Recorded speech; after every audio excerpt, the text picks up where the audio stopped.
Welcome to What's a Beautiful Life Anyway? I'm your host, Jill Bennett. This is the channel that shares ideas to help you live your best life, because life can be beautiful if you live consciously.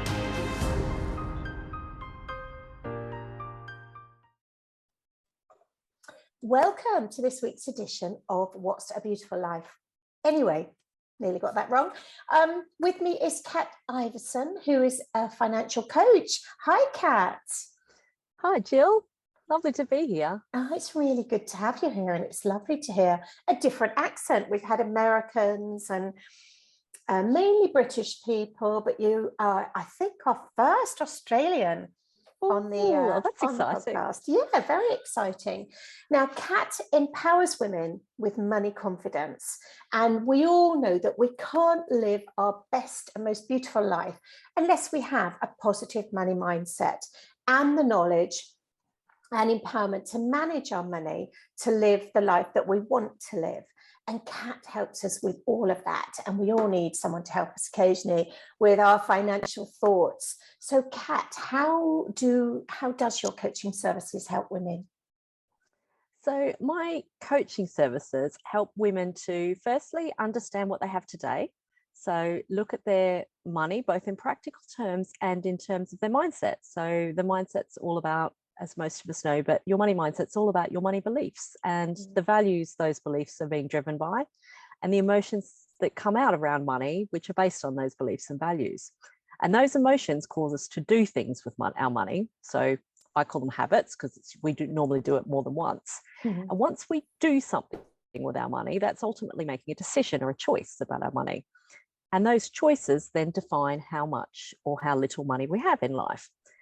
And interestingly, I look at it in terms of a spiral, because if we feel good about what we have in life, we tend to have good money beliefs, positive money beliefs, emotions, and then have good money choices as well out of that. And that then increases our wealth and the cycle continues.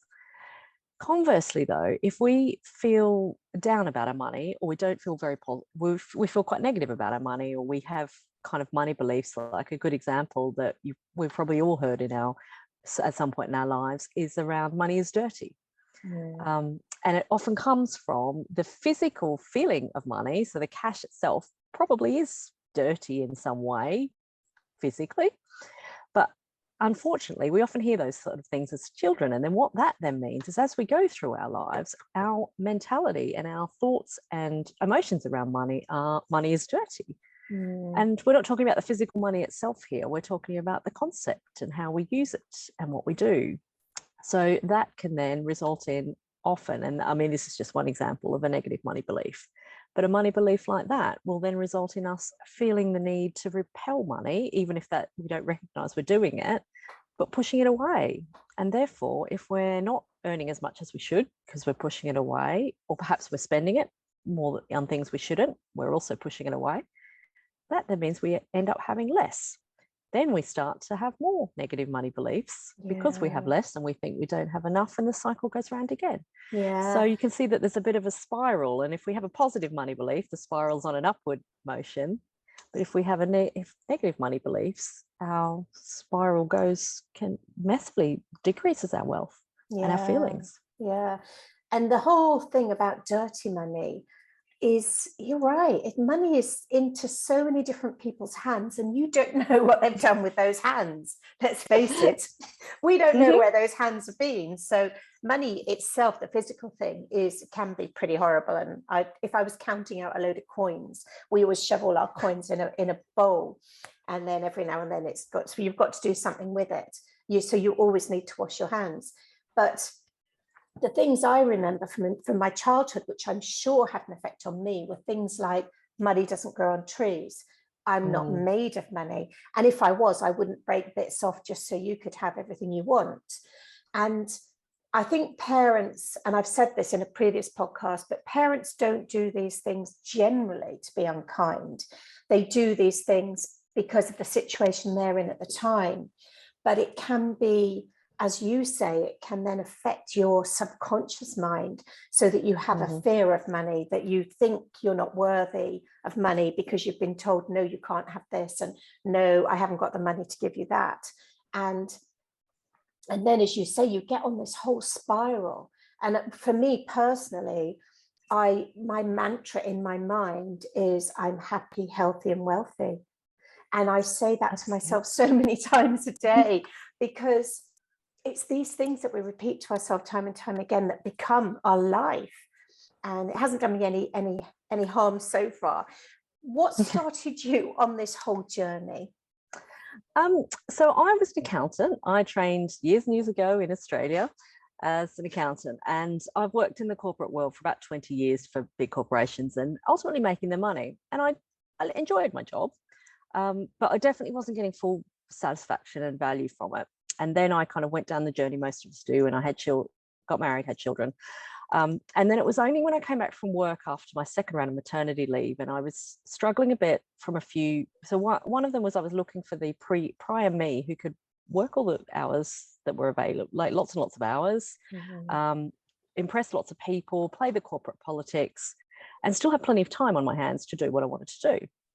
But fast forward to this point, well, that's the life I had lived. And actually, interestingly, at this point, a lot of my colleagues were still in that space. They were a good 5-10 years younger than I was at that point. But I'd now found myself with 2 children and childcare costs, and also the deadlines and logistics associated with picking up kids from childcare, and you know, small children take a big part of our lives. And I was doing the juggle that a lot of mums will probably kind of resonate with, and I was trying to be everything to everybody, and I wasn't really doing a good job of any of it. I was very stressed at work, and I shouldn't have been, because everyone else was telling me I was doing a good job, but I wasn't seeing it that way. And then I was feeling stressed that I wasn't working as many hours, so I'd come home and I'd work at home, and my children would need my help, and I'd do what I had to do, but I didn't give them anything more. And I'd get snappy with them as well, and my husband and my family. And I suddenly realized I did burn out at that point. I really, really struggled. This was a good probably 9 months or so after coming back from mat leave, and I still just couldn't find the me that I wanted to be. And so I was lucky I worked for an organization that offered coaching. So I did some coaching, and what I got through that, and I was actually, I'll be honest with you, Jill, I was a bit of a skeptic around coaching, because I was a very math science person, had been brought up in that accounting world, and I really didn't get the value of mantras, coaching. I hadn't experienced it, so I didn't get it. And so, but I went into it with an open mind, because I thought work will give me this. And that lady was really, really helpful. And what she really got me to realize was that financial security and feeling safe for me and my family was really important to me. That was one of my really core values. And by what I was effectively doing without realizing it was I was trying to control the one thing I could that I thought would give me that, which was the amount of hours I worked. So in my head, and I won't go into it too much because of time, but my upbringing had very much been around having parents who worked really hard and taught us that working hard created money. And that was a belief I was absolutely carrying. But also that belief for me then extended to, if you work hard, you'll have money and you'll be safe and secure, which is what I craved. Looking logically at it now, none of that is actually true. You know, you can't, just because you work more hours doesn't mean you get paid more money. I certainly didn't. I was on a salary, just worked the way everybody else's did. But I was looking for something to control in my life to help me feel confident that I would have that security. And the one thing I could control was the number of hours I worked. And that's why I was doing what I was doing. But it was breaking me, and it was not letting me be the person, the mum I wanted to be, the partner I wanted to be. And I'm going to say here, I was really unwealthy. Even though I had a decent income and I was you know, a decent lifestyle, and I did have those things, I was lucky, but I also felt that if I didn't stop working, all of those things would be pulled from me because I wasn't working hard enough. And so whilst I really only discovered my values in that session, I was so impressed, and I changed so much in those sessions that I then trained as a financial coach, because I went looking for something that I could help other people with. And when I say people, I mean individuals in particular, rather than corporates in this space. And also how I could help people feel better about their lives. But it was also, interestingly, about the time my husband and I were remortgaging, and we're both financially pretty savvy. And I just realized it was complicated. And I was like, I'm not being funny. If you've got two simple incomes, getting a mortgage shouldn't be a difficult thing to do. But we as financial professionals have made it complicated for people because we want them to pay this. So I realized there's this balance, and it was financial coaching is quite big in the US, and it was quite in its infancy in the UK, but growing really significantly. So, you know, I'm really hoping it'll be there. But I really was so excited about this balance of being able to help people practically with the things they need to do, like saving, a bit of learning about investing, pensions, mortgages, that kind of stuff, and just helping them understand those products enough that they know when they can make their own decisions versus when it is important to ask for expertise. But coupling that with money beliefs, because when I went through my financial coaching training, it became really obvious to me that our beliefs we have in life, there are very, very specific money beliefs that make up the money mindset, and they cause us to do a lot of things. And that's where I discovered this kind of my money mindset was driving me to work harder because I thought it would make me more money and feel safer.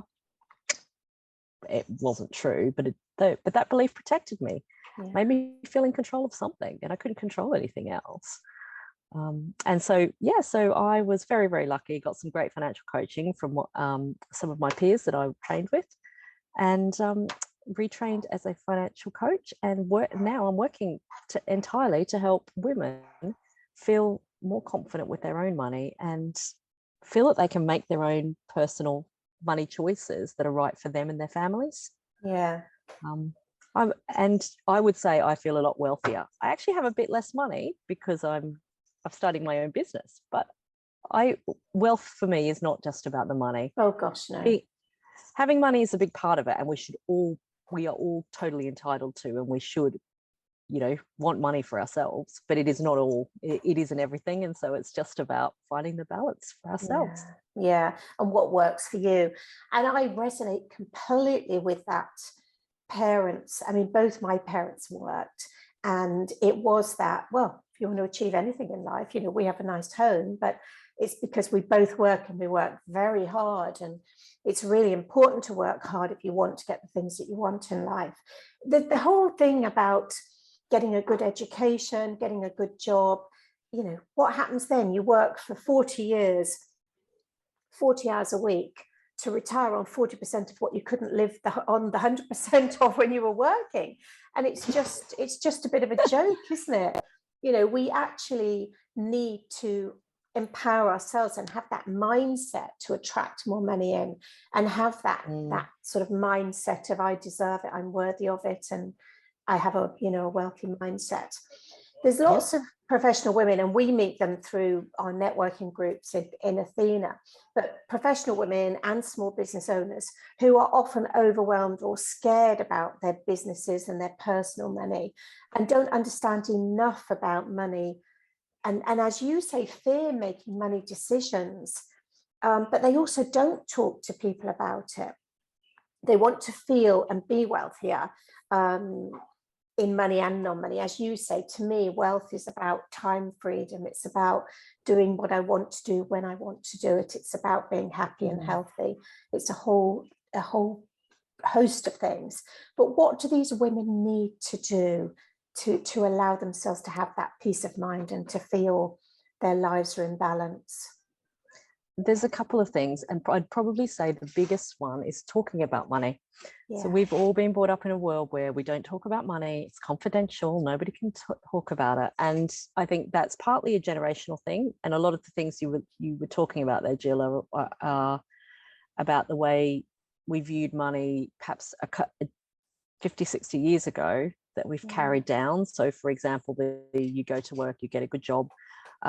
Those things are different now. They don't, and money's very different too. It's something I get quite passionate about, is the education curriculum doesn't teach people things like our money mindsets, and even how to start a pension, something quite practical in that space.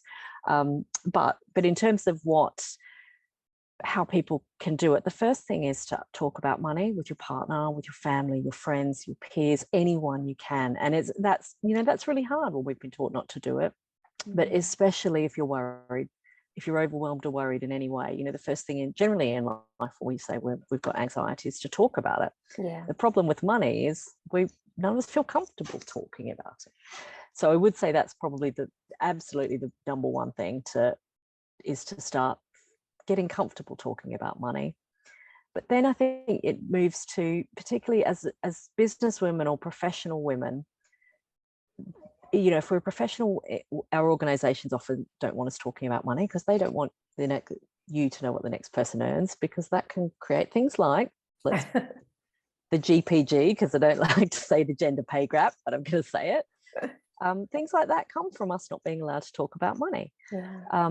But then from a perspective of someone who was worried and anxious about money, the first thing is to talk about it. But if you can't talk about it with your family and your friends or peers, there's always help available from various different options. But financial coaching is a really good option if you want a bit of a mix of learning how to manage what you have personally, and understand perhaps what your long-term goals for your life might be, because I think that's important for me. It's really important that we understand money is just a tool to help us get the life we want. Yeah. It's not, our money shouldn't be driven by our lives. I beg your pardon, I get that the wrong way down. Our lives shouldn't be driven by our money. We knew what you meant. Money, do you know what I mean? So yeah. So there is so there's something really about having a really good think about what you want in your life, and then mostly we can't have everything. So there is an element of prioritization, and if you need help with that, then that's something as a financial coach we can help you with, and we can also help you with understanding a bit more about the things that will help you along the way. So which products you might need at certain points. A coach won't be able to tell you what exactly you need in your specific situation or how to drive it, but that's for a financial advisor, and they're very good in that space to do as well. But a coach is really there to help you through understanding more about money generally, understanding more about your financial goals, but also questioning you and understanding a lot more about what's causing your fear around money, whether that's in your business, perhaps you're not earning enough because you don't want to ask the clients for money, or whether it's in your personal life, perhaps you are spending more than you want to, and then you realize that actually you haven't got anything to show for it and you feel guilty. Those are just a couple of examples of things that might cause you to, if we talk through that, what as a coach, what we find is we dig down into the beliefs that are driving you to do those things, and come up with some ways that can change those. So then your behaving or your money habits become in line with the goals you want to achieve. Make it a lot easier to achieve them if our goals are aligned to our values and our habits are aligned to those goals. Yeah. You're absolutely right about the schools. Why do we not get practical lessons on how to apply for a mortgage and how to open a bank account and how to set up a savings plan? Because I can't remember the exact figures, and you might be able to put me right here, but if you save the equivalent of a cup of Starbucks coffee a day from the age of 18, by the time you're something like 52, you're a multimillionaire. If you put it in I'm thinking index tracker funds, things that will increase year on year and will make a huge difference to your life with the compound effect. But yeah, it's things like that people, I keep pressing I've got two young adults, so a 22 and a 26-year-old, and I do keep saying to them, now is the time. A tiny bit of money every month into something with a good compound interest structure is the way to allow yourselves to retire in comfort. Absolutely. Money does grow money. There's no doubt about that. Yeah. But equally, I think there's probably two things I'd say. That one is it's never too early to start for exactly the reasons you've talked about, but it's also never too late to start. Yes. So that's the other thing. It's making sure people can always feel comfortable coming and asking the questions. But back to your education question you mentioned as well, Jill, I don't know why we don't teach those things. I don't say this is not just the UK either. That's not blaming the UK's education system. This is, in my experience, across the Western world, certainly the countries that I've lived in and worked in. I think it does come from our education systems. Curriculums are based on things we've had years ago, and I think I'm looking at the primary sector now because that's the age my children are at. and they learn to count coins in maths or notes or something. And whilst I can see the reason that helps the maths or gives a bit of a practical application of the maths, I think it needs to go further than that. I mean, we need to, these days, primary school children should understand what a credit card is, and depending age specific, of course, but also how to spend, share and save. I did a talk to this son's 6-year-old class, and I was trying to work out how to talk about how you relate to money to 6-year-olds. And we came up, my 9-year-old helped me with this, we came up with a spend, share and save concept. So all I did was said, at the end of the day, whatever money you have, if you can get comfortable that you split your money, and this is kind of quite simplistic for kids, but split your money that way, you then got a category that you should be spending, because it's important to spend on yourselves and treat yourself and your loved ones. Sharing is about gift giving and treating others if need be, and donating as well. That's another one for me. In that space, is helping them realize that it's important we donate to charities because they're important in society. And then finally, saving is important. The earlier you start, the better. And it's habitual at the end of the day. I mean, it's not to say you'd always stick with a third. You can't do that, but it's about the habit you get into from a young age. And I think we'll see change, but I think in fairness to the schools and certainly the education system, there's so much for them to deal with that I don't think they always know where the priorities are. So that's what people like me and my colleagues are trying quite hard to help them that and get people thinking not just about the practical side, but also about the importance of understanding that money is a thing and it's not good or bad. But how we relate to it is what makes us healthy, wealthy, or not in that case. And looking at the thinking, it's probably a good time to say, what is a money mindset and how does that work? So your money mindset was sort of what I described at the beginning, actually, around the cycle. So I talk about the cycle of the money mindset, with starting with your values or beliefs about money. So using the example we talked about earlier, money is dirty. If you've got that value or belief about money is dirty, your then emotions around that might be, if you've got money or money coming to you, you might be feeling guilty or shameful or scared of getting money. And that would be the emotion that links to the belief. And if you're scared, guilty, if there's all those emotions playing around with you around money, you will then do things with money. So your financial habits is the next kind of the bottom of the circle. Your financial habits are what you do with your money. So you'll in that space, you're likely to either spend your money, give it away, or just because you don't want to have it, or potentially if you're not earn in the first place, so you won't ask for pay rises or won't chase your clients for money you're owed. And those things all decrease your wealth. So then wealth is in the cycle. And so when you get to your wealth goes down. And then you start to think things like, I'm not good with money. And that's another money belief that starts the cycle again. But equally, if you can be really positive around, if we've got some positive money beliefs, and one that I love is there's plenty to go around. So just because I've got more doesn't mean you have less. Money doesn't work that way.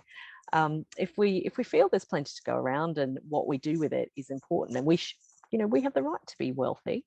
And rich people, we often hear rich people are unhappy, but that in itself is a negative money belief. It's not the money that makes someone unhappy, nasty, good, great, wonderful in any way. It's the person.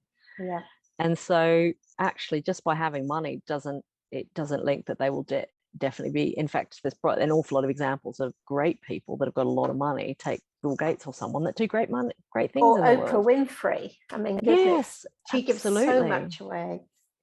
Exactly. And so you can see how having money is a good thing and we should all be striving for it. It doesn't by directly make us happier, but it certainly it gives us choice and having choice. And so if you've got money beliefs that say, actually, there's plenty to go around, I've got what I need, I'm grateful and happy, you then have emotions that feel great, satisfaction, joy, that kind of thing. And then your financial habits become, I'm going to make good choices with my money and do things that are great for me. And then your money goes up because you made good choices and the cycle continues. So your money mindset is really just that cycle of beliefs, emotions, and habits that are driving your wealth. Yeah. And I like to, whenever I get a windfall or just money I wasn't expecting, and I just always go, oh, it's so great that I'm always attracting all this money to me, you know, and do it in a really positive, high vibe way, because I swear that's why I attract so much money coming into my life. It's brilliant. How about giving us some tips to help us build financial resilience?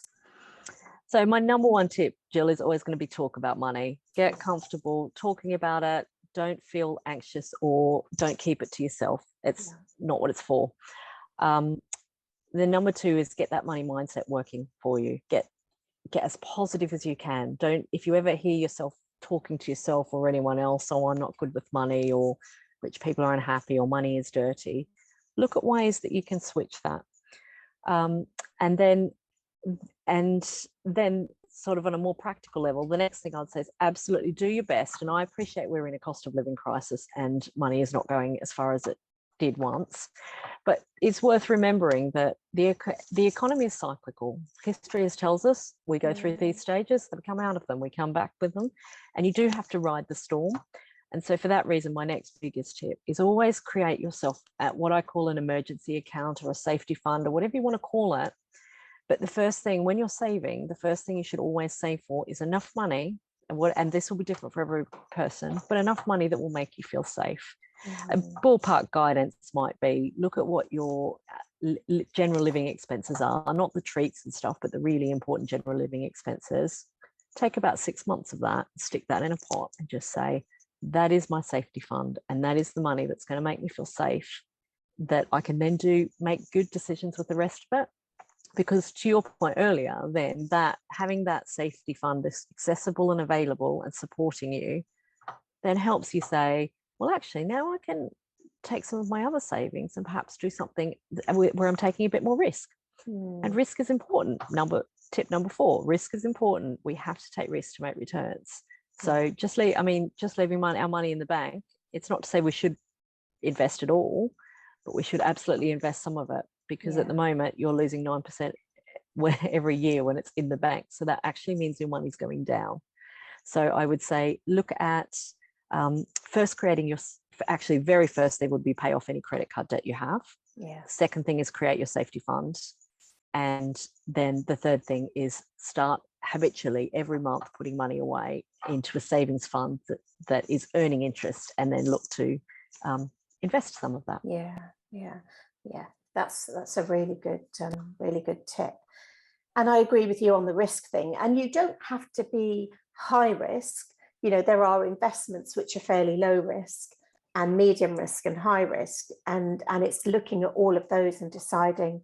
So when my husband and I first started investing in different things, he was very much a low risk person and I was very much a high risk person, because I just believed that I would make money, and luckily it's usually worked out. So you don't have to be a high risk person. You can just go for the low risk options, things like bonds, which you'll get a return on, but without having that risk of losing everything. And some of it's about questioning why you think you do about your risk. It might not be your belief, it might be something someone's told you about it. But there's always, and I think this is a good point to say as well, there's always a time and a place to seek professional financial advice too. Really good tax advisors, really good financial advisors are important. And the right times, as part of my job as a coach, it's to signpost to people when it's important to seek out that support as well. And investing it can be a good time. It depends on where you're at in your journey and things, but seeing a financial advisor can be a good idea as well. Yes, and I agree. If you think you really have bad feelings around money, you need to find yourself a coach. And to know exactly where you are, we can mention now your money personality quiz. Oh yes, please. So I have a money personality quiz. It is I won't give you the I'll put that in the URL show right now. notes. Yeah, I'll put that in the show notes. Put that in the show notes. But it's a money personality quiz. It's very short, only takes a couple of minutes, and it will give you an idea of how you relate to money, or I call it what your money personality is. You might be a bit of both as well. Most people are sort of a couple at least. But it's good to reflect on just how you relate to money today. It might change, it might not. But also there's some tips in there as well on, depending on the personality you are, what you should capitalize on because you works well for you, but also some of the things some watch outs if to try and maintain balance in your life. That's brilliant. I think that's a great idea. So we will put the link up for that. And we are running out of time, but just to say, I'm really excited to see that your next project will be about supporting parents to teach their children about money, because obviously the more you can help your kids to understand money and not be fearful of it as young as possible is really, really key. So maybe, Kat, once you've got that program up and running, we could have another chat. That sounds amazing. I'm very excited about doing it too. Oh, it sounds great. It sounds brilliant. Thank you so much for talking to us today. You're welcome. Lovely to chat to you, Jill. Really good. Thanks so much for listening to this week's show. Check out all the links to the resources mentioned in today's episode and all my freebies in the show notes. See you next time.